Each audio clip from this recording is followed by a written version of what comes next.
Et salut tout le monde, j'espère que vous allez bien.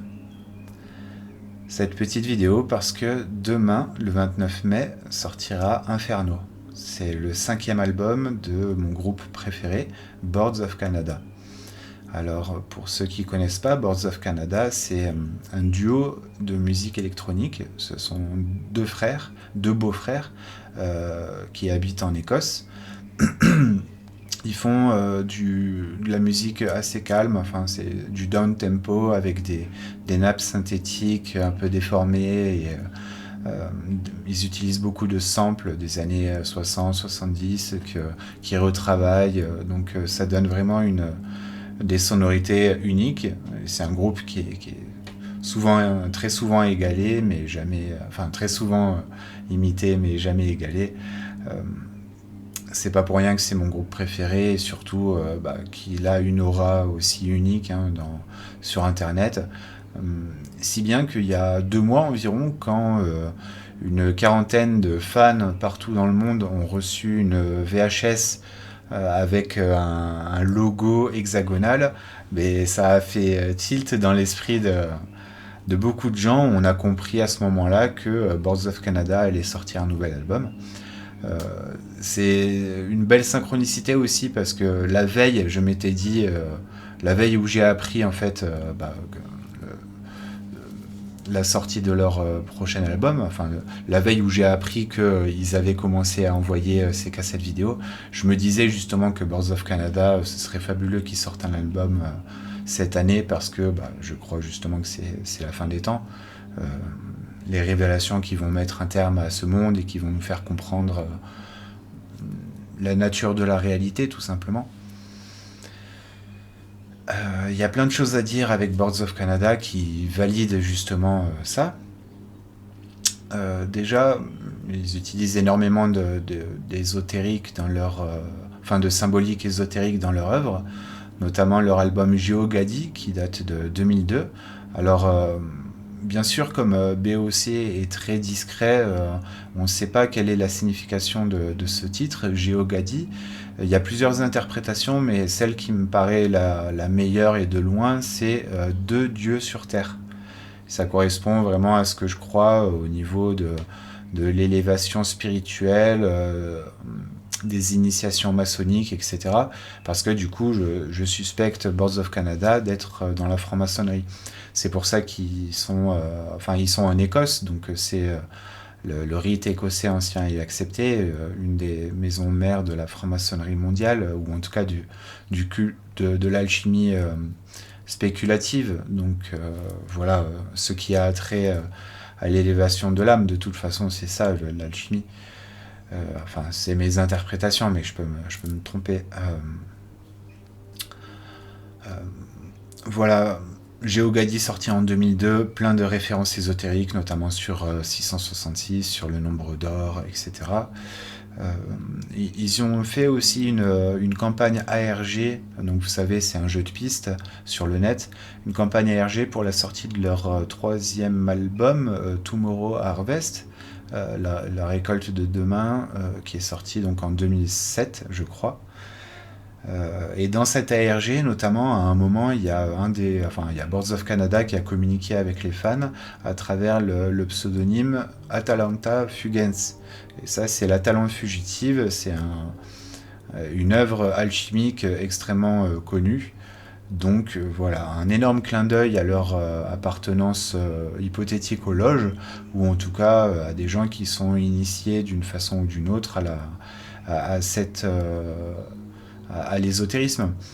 Et bon, le truc, c'est que voilà, autant là, de nos jours, depuis quelques années, on a accès à tout un tas de contenus ésotériques à portée de clic, mais que eux aient sorti un album en 2002 avec toutes ces références, un album qu'on a mis peut-être 10 ou 15 ans à complètement déchiffrer, et encore, j'en sais rien, il y a sûrement des secrets qu'on n'a pas encore découverts.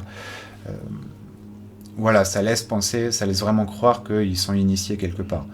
Donc voilà. étant donné que c'est leur mode de fonctionnement que d'être mystérieux, etc., c'est très normal que leurs fans fassent des spéculations à leur sujet. Donc voilà ma spéculation, à mon avis, ils sont francs-maçons, et ils font partie soit des Rose-Croix ou du rite écossais ancien et accepté. Et je pense du coup qu'ils font partie de ce que je crois qui se produit en ce moment, c'est-à-dire une énorme divulgation ésotérique sur le net pour justement nous faire comprendre tous ensemble, nous amener à la grande compréhension, le plafond de verre sur lequel bute notre civilisation depuis des décennies, à savoir la réalité est une simulation mystique, tout simplement. Hein. Vous êtes sur la bonne chaîne. Bon, et désolé pour le manque de contenu, j'espère que j'y remédierai. Voilà.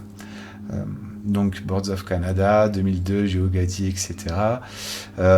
Oui, il y a aussi un lien à faire que beaucoup de fans font avec Cicada 3301. Donc, pour ceux qui, si vous ne connaissez pas, c'est là aussi une ARG, donc un jeu sur Internet, qui est vraiment très ésotérique, là encore, qui a commencé en 2012, et en fait, on ne sait pas s'il est fini ou s'il est simplement en inactivité.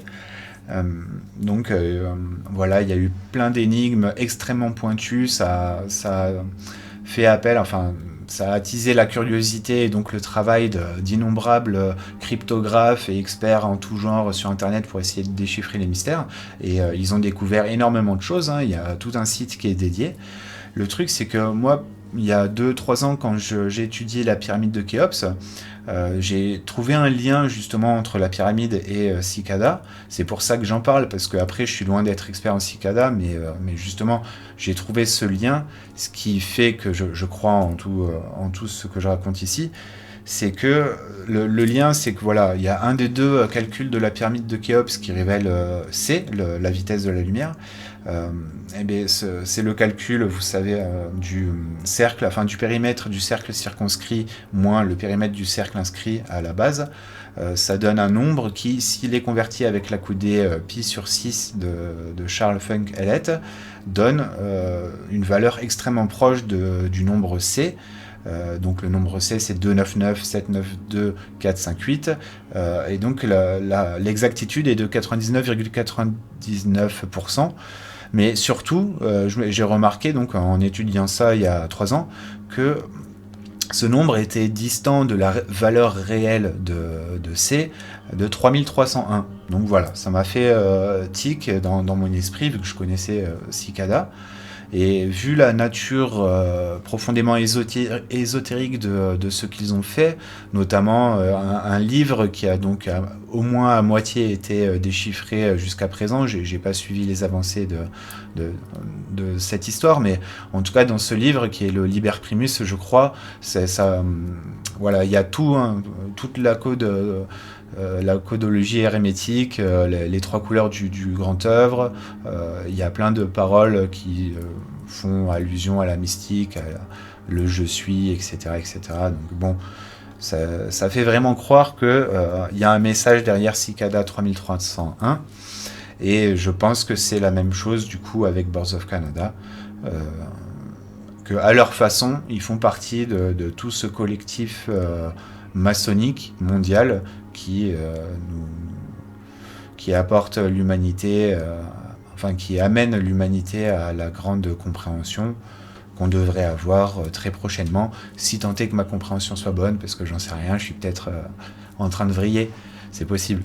Mais il y a quand même beaucoup d'éléments qui indiquent que c'est vers ça qu'on se dirige, parce que j'ai l'impression de voir que des confirmations. Donc à vous de me dire aussi, et je sais que certains m'en parlent, et je vous remercie d'ailleurs, Abigail et Jen, bref, merci à vous. Merci à tout le monde parmi mes abonnés, et merci à Boards of Canada. Que je me trompe ou pas sur eux, sur leur compte, de toute façon, leur musique m'a tellement accompagné, m'a tellement influencé, voilà, je suis un de leurs enfants en quelque sorte. Bon, après, j'ai pas que Boards of Canada comme parents musicaux, mais eux, Oh, t'inquiète pas que... bref. Bon, je vous dis à bientôt, et j'ai hâte d'écouter Inferno, et j'ai hâte de voir ce que va donner cette année 2026. Et voilà, à bientôt pour de prochaines vidéos. Salut!